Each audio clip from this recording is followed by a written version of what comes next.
it's Rose Crystal. I am back with my cat Pita, and now we're going to read a story to her called the Cat of Bubastes.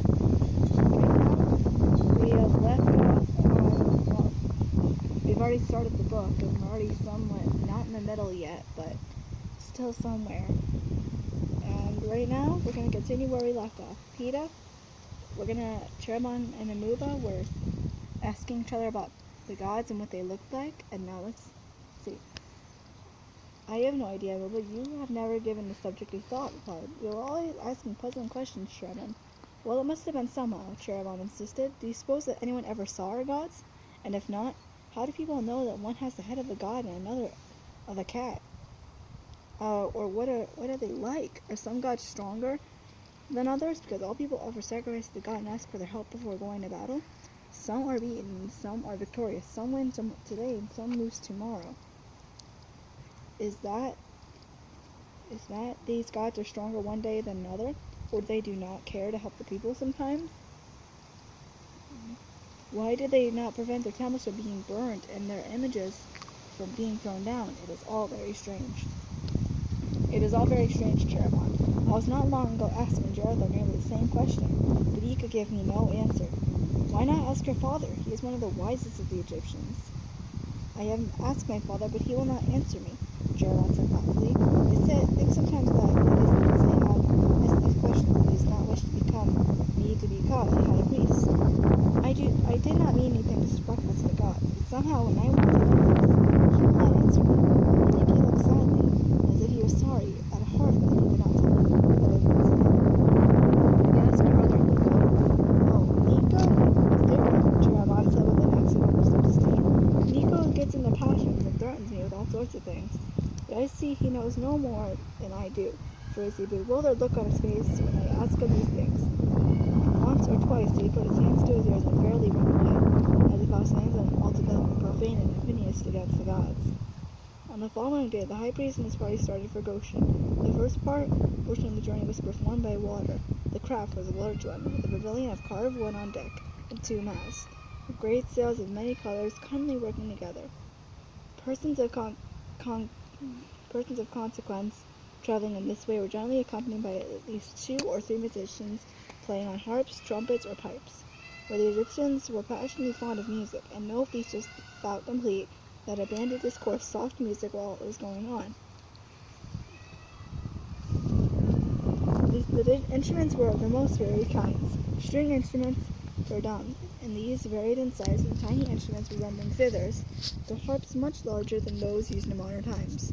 In addition to these, they had trumpets of many forms, reed instruments, cymbals, and drums, the last being long and narrow in shape.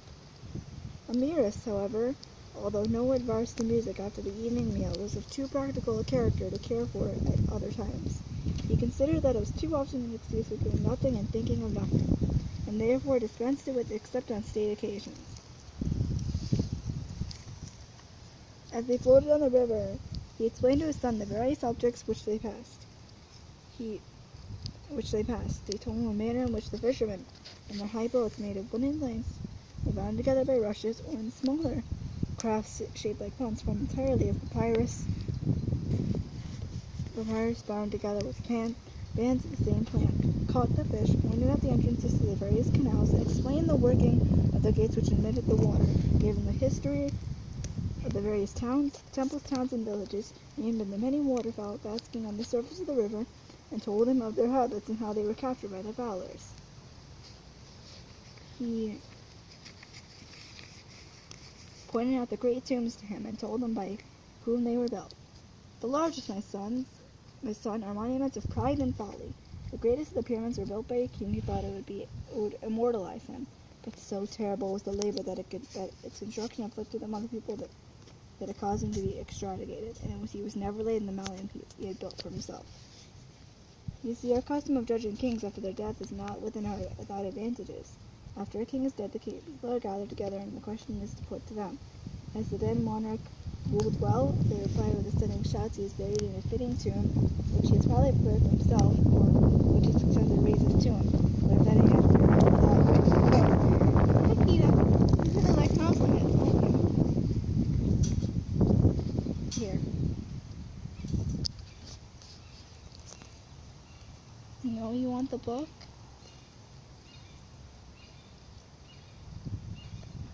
I know you want the book. Hey. Hey.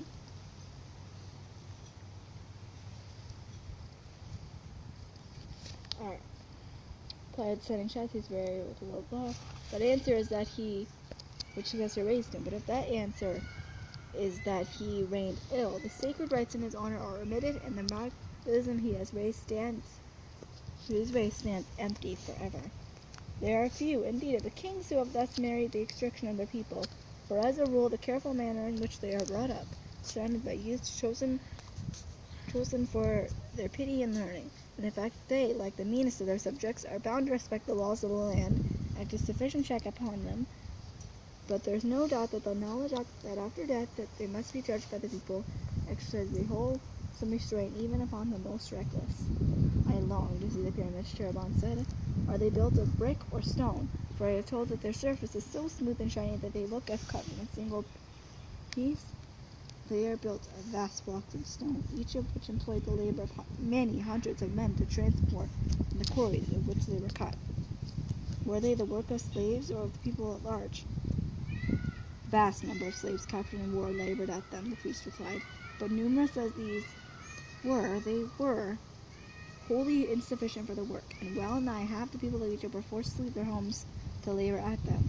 So great was the burden and distress that even now the builders of these pyramids are never spoken of save with curses, and rightly so, for what might not have been done with the same labor usefully employed? Why, the number of the canals in the country might have doubled, and the fertility did still have vastly increased. Vast tracts might have been reclaimed from the marshes and shallow lakes, and the produce of the land might have been doubled. And what splendid temples that might have been raised, Cherubon said enthusiastically. Doubtless, my son, the priest said quietly after a slight pause. But though it is right that the temples of the gods shall be worthy of them, still, as we hold the gods love Egypt and rejoice in the prosperity of the people, I think that they might have preferred so vast an improvement as the works I speak of would have affected in the condition of the people, even to the raising of long avenues and streets and gorgeous temples in their own honor. Yes, one would think so, Cherubon said thoughtfully. And yet, Father, we are always taught that our highest duty is to pay honor to the gods, and that in no way can money be so well spent in raising fresh temples and adding to the beauty of those that exist. Our highest duty is assuredly to pay honor to the gods, Cherubon, but how that honor can be paid most acceptably is another and deeper question, which you are a great deal too young to enter upon. It'll be time enough for do that years hence. There, do you see the rebels standing on the right bank of the river? That is where we stop them for the night. My messenger will have prepared them for our coming, and all will be in readiness for us. Hey, sweetie. As they approached the temple, they saw a number of people gathering in great stone steps reaching down to the river's edge, and strains of music were heard. On landing, Amiris was greeted with the greatest respect by the priests, all bowing to the ground, while those of inferior order knelt with their faces to the earth, and did not raise them until he had passed on. As soon as he entered the temple, a procession was formed. Priests bearing sacred vessels and the symbols of the gods walked before him to the altar. A band of unseen musicians struck up a processional air. Priestess and maidens, also carrying offerings and emblems, followed Amiris. He naturally took the principal part in the sacrifice at the altar, cutting the throat of the victim and making the offerings of the parts specially set aside for the gods. After the ceremonies were concluded, the procession moved in order as far as the house of the chief priest. Here all again saluted Amiris, who entered, followed by his son and his attendants. The banquet was already in readiness. To this Amiris sat down with the principal priests, while Cherubon was conducted to the apartment prepared for him, where food from the high table was served him. Aruba and the rest of the suite of the high priest were served in another apartment. As soon as Cherubon had finished, he joined Amuba. Let us slip away, he said. The feasting will go on for hours, and then there will be music far into the night. My father will be hardly tired of it all, for he loves plenty food and makes the priest should eat none other. Still, it would not be polite for a guest to remark upon the viands set before him. I know that he would go through it all. I have heard him say that it is one of the greatest trials of position, that whenever he travels, people seem to think that a feast must be prepared for him. Whereas I know he'd rather sit down to a dish of boiled lemons and water than have the richest dishes set before him. Is it going to be like this all the journey? Abuba said. Oh no, eh? I know that all the way down the river we shall rest at a temple. For did my father not do so, the priest would regard it as a slight. But then what we leave the boat and journey in chariots or bullock carts. When we reach Goshen, we shall live in a little house in which father is instructed for him, and where we shall have no more fuss and ceremony than we do at our own farm. He will be occupied with the affairs of the state and the work of irrigation. Although we shall be with him when he journeys about, for him to begin to learn the duties of a superintendent, I expect that we shall have plenty of time for amusement and sport. They strolled for about an hour or two on the bank of the river, for the moon was shining brightly and many boats were passing up and down. The latter drifted with the stream, for the breeze was so light that the sails were scarce filled. The former kept close to the bank, and were either propelled by long poles or towed by parties of men on the bank. When they returned to the house, they listened for a time to the music, and then retired to their rooms. Amuba lay down upon the soft couch made of a layer of bulrushes, covered with a thick woolen cloth, and rested his head on a pillow of bulrushes which Jericho had bound up for him, for neither the Rebbe had learned to adopt the Egyptian fashion of using stool for a pillow. Yeah? You do realize it's already around like 10 minutes long already? I don't care. The stools are long and somewhat curved in the middle to fit the neck. For the common people, they were roughly made of the wood. Smooth where the head That's a good point. But the head stools of the wealthy were constructed of enibi, cedar, and other scarce woods, beautifully inlaid with ivory.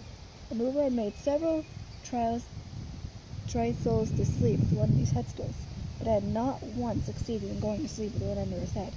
Half an hour sufficed to cause an aching of his neck, but he was glad. What are you doing? But he was glad to take the pillow of brushes to which he was accustomed. Indeed. And there goes Pita. Hey.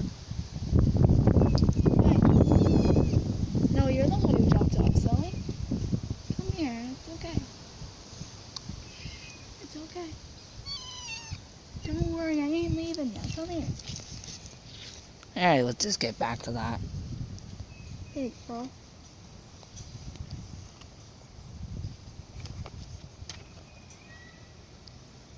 Did not leave, you silly. That's something you two definitely have. And now he came into my trap of bugs.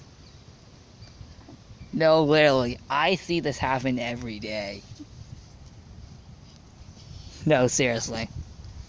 Let's just get back to that. Alright. So what time do you want to end this around? When I'm done with the chapter. Okay, but we're already around like 12. I've even had backyard fields around like 15 minutes one time. That's the end of the chapter. Wait, what? 4 pages to know. Alright.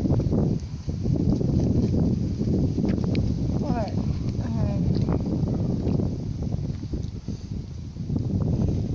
Alright, so under his head, half an hour sufficing to cause such an aching of his neck that he was glad to take the pillow of rushes to which he was accustomed. Indeed, to sleep upon the stool pillow that was necessary. He loves a bunny powder. See, look. I thought we were gonna continue with that. I know, but she's so cute. Anyway, half an hour sufficing to cause an aching of his neck. Where were we? It's like he's got to take a pillow of brushes to which he was accustomed. Indeed, to sleep upon the stool pillow, it was necessary to lie upon the side with an arm so placed as to raise the head to the exact level of the stool.